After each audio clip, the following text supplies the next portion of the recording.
Ice that comes from the bottom of the glacier is super compressed and has that really cool blue color. The tide switches in about an hour and a half, and it's taken me 3 hours to get here, so I better get heading back.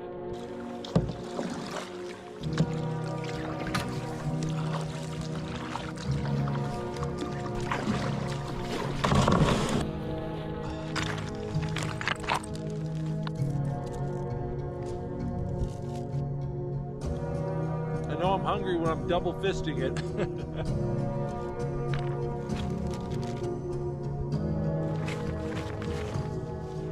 Oh, that kayaking wore me out. It was about 5 hours.